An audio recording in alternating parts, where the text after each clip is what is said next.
যে নারীর অধিক কামনা বাসনা রয়েছে, এক কথায় বলতে গেলে অনেক অনেক বা অধিক পরিমাণ স্বামীর সঙ্গ চায়, স্বামীকে কাছে পেতে চায়, স্বামীকে নিয়ে ঘোরাফেরা থেকে সব কিছু শুধু স্বামীকে চায়।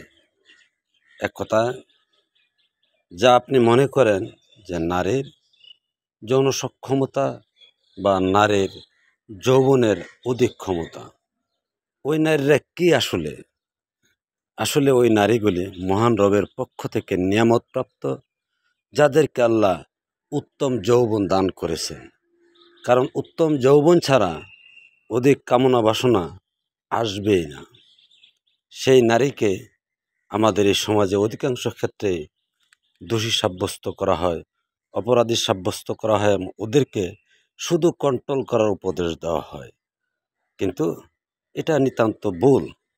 কেননা একজন উত্তম বা ক্ষমতাসম্পন্ন মেয়ে একজন অতি সাধারণ পুরুষের কাছে নত থাকার তো কোনো বিধান হতে পারে না। বরং এই উত্তম ক্ষমতার জন্য একজন সাধারণ পুরুষ যদি তার জীবনের পার্টনার হয়, তাহলে ওই পার্টনার তাকে মান্য করা, তার নির্দেশ অনুসরণ করা একান্ত তার উচিত। নতবা মহান রবের ক্ষমতার দ্বিচারিতা বা বৈপরীত্য, যাকে বিধর্মীয় বলতে পারেন। কারণ গড ইজ পাওয়ার, ক্ষমতাই আল্লাহর বহিঃপ্রকাশ।